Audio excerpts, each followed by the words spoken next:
여러분 안녕하세요. 오늘 식사는 맛있게 하셨나요? 우리가 나이 들어서 혼자 산다고 하면 주변에서 걱정부터 앞서죠. 뉴스에서는 독거노인이니 고독사니 무서운 단어들만 나오고 자식들은 어머니, 아버지 적적해서 안쓰러워하고요. 마치 덩그러니 빈집에 앉아 전화기만 쳐다보는 모습을 상상하곤 합니다. 그런데 정말 그럴까요? 막상 혼자 살고 계신 분들 얘기 들어보면요. 생각보다 훨씬 살맛납니다. 아니, 솔직히 말해서 아이고 속이 다 시원하다 하시는 분들도 계세요. 물론 힘들 때도 있죠. 하지만 아무도 미리 말해주지 않았던 혼자 사는 사람만 알 수 있는 진짜 맛이 있습니다. 오늘은 그 10가지 진실에 대해 아주 솔직하게 털어놓으려 합니다. 지긋지긋한 TV 리모컨 전쟁이 끝나고 냉장고가 온전히 내 차지가 되었을 때 벌어지는 진짜 현실. 끝까지 들어보시면 이거 내 얘긴데? 하고 무릎을 치거나 앞으로의 삶이 은근히 기다려지실 수도 있습니다. 자, 시작해 볼까요? 첫 번째, 이건 정말 소름 돋는 얘긴데요. 집이 곧 나 자신이 된다는 겁니다. 가족들이랑 북적거리며 살 때는 몰라요. 내 물건 섞여 있고 내가 좀 어질러도 티도 안 나죠. 그런데 혼자 딱 살게 되면요. 집이 실시간으로 그려지는 나의 자화상이 됩니다.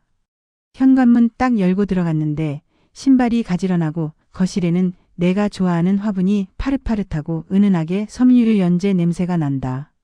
그러면 들어가는 순간 기분이 좋죠. 집이 나한테 수고했어 어서와 하고 웃어주는 것 같습니다.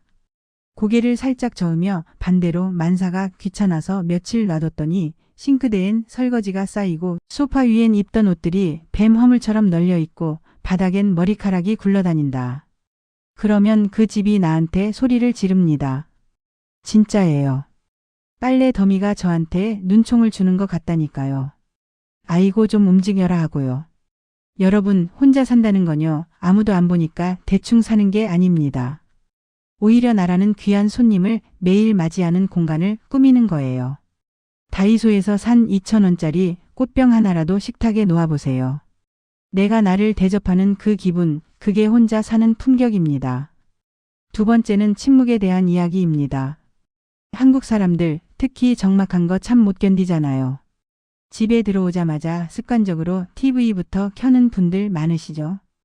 혼자 살면 이 고요함이 어떨 땐 세상 둘도 없는 친구 같습니다. 아침에 일어나서 믹스커피 한 잔 타들고 창밖을 보면 잔소리하는 사람 없죠. 뉴스 소리 안 들리죠. 윗집 쿵쿵거리는 소리만 없으면 그야말로 절간이 따로 없습니다. 아, 이게 평화구나 싶어요. 목소리 톤을 조금 낮추며 그런데 컨디션 안 좋은 날에는 이 침묵이 낯선 사람처럼 느껴집니다. 정막이 너무 무거워서 어깨를 짓누르는 것 같고 밥 먹을 때 숟가락 달그락거리는 소리가 유난히 크게 들리면 갑자기 울컥하기도 하죠. 그래서 요즘 AI 스피커 많이 쓰시잖아요. 아리아, 지니아 부르면서요. 날씨도 묻고 트로트 틀어달라고 하고. 기계가 하는 농담이 썰렁해도 내 말에 대꾸해주는 게 어디냐 싶어서 위안이 된다고들 하십니다. 침묵과 싸우려 하지 마세요. 그냥 같이 지내는 룸메이트라고 생각하세요. 너무 조용하면 이명웅 노래 한번 크게 틀고 또 조용한 게 좋으면 그 고요함을 즐기고요. 침묵을 다루는 기술, 이게 혼자 사는 고수의 비결입니다. 세 번째, 제일 중요한 밥 문제입니다. 한국 사람은 밥심인데 혼자 살면 이게 참 애매해집니다. 식구들 먹이려고 찌개 끓이고 생선 굽고 있는데 나 혼자 먹자고 상 차리는 거. 솔직히 귀찮거든요. 그러다 보면 물 말아서 김치랑 먹거나 냄비째 놓고 라면 먹고. 배달 음식은 또 어떻습니까? 1인분은 배달도 잘 안 오고 배달비가 더 비싸잖아요. 그런데 여러분, 귀찮아라는 고비만 넘기면 식사가 즐거운 놀이가 됩니다. 제 아는 형님은 사별하시고 처음엔 편의점 도시락만 드시더니 요즘은 유튜브 보고 요리를 배우세요. 콩나물국도 끓이고 제육볶음도 해보고. 맛은 장담 못하는데 본인이 만든 걸 드시면서 그렇게 뿌듯해 하실 수가 없어요. 그리고 눈치 볼 거 없잖아요. 오늘 저녁에 삼겹살 구워 먹고 싶으면 굽는 거고 입맛 없으면 그냥 고구마 하나 쪄먹고 말아도 아무도 뭐라 안 합니다. 오늘은 뭐 먹지? 하는 고민이 스트레스가 아니라 나를 위한 즐거운 선택이 되셨으면 좋겠습니다. 요즘 반찬 가게도 잘 되어 있으니까 너무 굶지 마시고요. 네 번째는 행복의 기준이 바뀐다는 겁니다. 아주 사소한 것들이 눈에 들어와요. 젊었을 땐 아파트 평수, 좋은 차, 자식 성공. 이런 게 행복인 줄 알았잖아요. 앞만 보고 달리느라 길가에 핀 꽃 한 송이 볼 여유도 없었죠. 그런데 혼자만의 시간이 많아지면 감각이 살아납니다. 아침에 베란다로 들어오는 햇살이 얼마나 따뜻한지, 택배 기사님이 문 앞에 뒀습니다 하고 보낸 문자 하나가 얼마나 반가운지 모릅니다. 어떤 분은 매일 아침 믹스커피 첫 모금 마실 때가 하루 중 제일 행복하대요. 아, 오늘도 무사히 일어났구나 하면서요. 거창한 게 필요 없습니다. 남들한테 자랑할 만한 행복이 아니라 그냥 내 마음이 편안하고 입가에 미소가 지어지는 순간들. 혼자 살면 그런 소확행을 발견하는 눈이 뜨입니다. 다섯 번째, 좀 현실적인 얘기죠. 건강관리입니다. 혼자 살 때 제일 서러운 게 뭡니까? 아플 때잖아요. 밤에 열 펄펄 끓는데 물 한 잔 떠다 줄 사람 없을 때 그때 진짜 서럽거든요. 그래서 혼자 사시는 분들은 건강관리가 선택이 아니라 필수 업무가 됩니다. 내 몸 관리하는 회사의 사장님이 된 기분으로 사셔야 해요. 식탁 위에 영양제, 혈압약 다들 있으시죠? 스마트폰 알람을 적극적으로 쓰세요. 띠링하면 약 먹고 조금만 이상하다 싶으면 바로 동네 병원 가시고요. 이건 엄살이 아니라 현명한 겁니다. 나를 돌볼 사람은 나밖에 없다는 걸 너무 잘 아니까요. 그리고 운동도 열심히 하십니다. 공원 가보면 혼자서 열심히 걷고 나무에 등 치기 하시는 분들 다 우리 동년배들입니다. 아픈 걸 너무 비관적으로 생각하지 마시고 이 고물차, 기름칠 잘해서 오래오래 타야지 하는 마음으로 유머 있게 받아들이는 게 중요합니다. 여섯 번째, 여러분은 생각보다 훨씬 강합니다. 혼자 살면 별별 일이 다 생기죠. 형광등이 나가기도 하고 하수구가 막히기도 하고. 요즘은 뭐 하나 하려고 해도 다 키오스크 기계로 하라고 하고. 처음엔 무섭고 당황스럽죠. 그런데 어쩔 수 없이 닥치면 다 하게 됩니다. 70 넘으신 한 어머니가 그러시더라고요. 혼자서 KTX 예매를 성공하고 나니까 마치 올림픽 금메달 딴 기분이었다고. 나 아직 안 죽었어. 해냈다. 하고요. 처음엔 자식들이 해주길 기다리다가 치사해서 내가 배우고 만다 하고. 배우신 분들이 나중엔 훨씬 당당하세요. 이런 작은 성공들이 모여서 자존감이 됩니다. 나는 누구의 부모가 아니라 내 힘으로 살아가는 한 사람이다라는 그 뿌듯함. 그건 혼자 살아보지 않으면 모르는 훈장입니다. 일곱 번째, 많은 분들이 오해하시는 외로움에 대한 진실입니다. 혼자 살면 외로워서 못 살 것 같죠. 그런데 겪어보신 분들은 아실 겁니다. 진짜 지독한 외로움은요, 혼자 있을 때가 아니라 말이 안 통하는 사람이랑 같이 있을 때 옵니다. 부부가 같이 살아도 하루 종일 말 한마디 안 하고 등 돌리고 자면 그게 지옥이고 그게 진짜 고독입니다.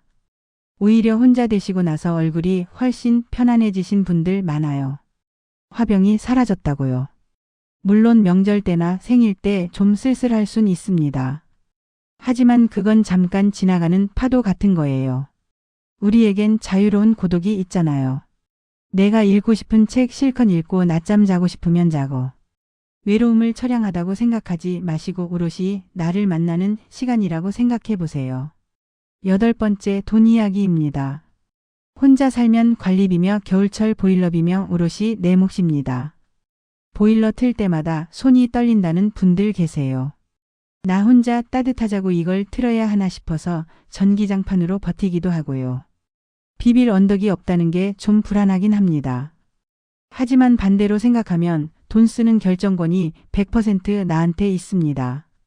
남 눈치 안 보고 다이소 가서 그릇 하나 사서 행복할 수도 있고 친구들이랑 국밥 한 그릇 사 먹는데 돈 써도 잔소리할 사람 없고요. 내가 가치를 두는 곳에 돈을 쓸 수 있다는 것, 그리고 적은 돈이라도 내 힘으로 꾸려간다는 것. 낭비만 안 한다면 혼자 사는 살림이 훨씬 알뜰하고 주도적일 수 있습니다. 아홉 번째, 친구 관계가 싹 정리됩니다. 젊었을 땐 경조사 챙기느라 정신없고 별로 안 친한 사람들도 체면 때문에 만나야 했잖아요. 그런데 나이 들고 혼자 살면요, 의무적인 관계는 다 귀찮아집니다. 내 에너지 갉아먹는 사람 만나면 자기 자랑만 하는 사람. 자연스럽게 멀어지게 되죠. 대신 진짜 백이들만 남아요. 새벽에 아플 때 전화할 수 있는 친구, 심심할 때 나와 밥이나 먹자 할 수 있는 동네 친구. 딱 한두 명만 있어도 성공한 인생입니다. 요즘은 복지관이나 등산 모임에서 새로운 인연 만드는 분들도 많아요. 왕년의 나를 모르는 사람들 속에서 그냥 지금의 나 자체로 만나는 담백한 관계들. 이게 훨씬 편합니다. 마지막 10번째. 여러분, 이게 핵심입니다. 바로 완벽한 자유입니다. 한국 사회에서 며느리로, 가장으로, 부모로 사느라 평생 나를 뒷전에 두고 사셨잖아요. 이제는 새벽 2시에 라면을 끓여 먹어도 되고 거실 한가운데 이불 깔고 대자로 누워 자도 됩니다. TV 채널권? 완전히 내 겁니다. 트로트를 듣든 뉴스를 보든 내 맘이에요. 누구 눈치 볼 필요 없이 내가 하고 싶은 대로 시간을 쓸 수 있는 자유. 이건 젊은 사람들은 모르는 인생의 숙제 대충 끝낸 우리만이 누릴 수 있는 특권입니다. 이 해방감을 죄책감 없이 마음껏 누리셨으면 좋겠습니다. 클로징. 자, 오늘 이렇게 나이 들어 혼자 사는 삶의 10가지 진실에 대해 이야기해 봤습니다. 어떠세요? 듣고 보니 혼자 사는 거 꽤 괜찮겠는데? 하는 생각 들지 않으세요? 물론 외롭고 힘든 순간도 있겠지만 그건 같이 살아도 마찬가지입니다. 중요한 건 지금 내 상황을 어떻게 받아들이고 내 공간을 어떻게 채우느냐겠죠. 혼자 산다는 건 처량한 게 아니라 화려한 싱글로 돌아온 겁니다. 그 자유와 평화를 마음껏 즐기세요. 여러분은 그럴 자격이 충분하니까요. 오늘 이야기가 마음에 와닿으셨다면 구독과 좋아요 한 번씩 꾹 눌러주시고요. 댓글로 여러분만의 혼자 사는 즐거움이나 노하우가 있다면 공유해주세요. 서로에게 큰 힘이 됩니다. 그럼 저는 다음에 더 따뜻한 이야기로 찾아뵙겠습니다. 오늘도 평안한 하루 보내세요. 감사합니다.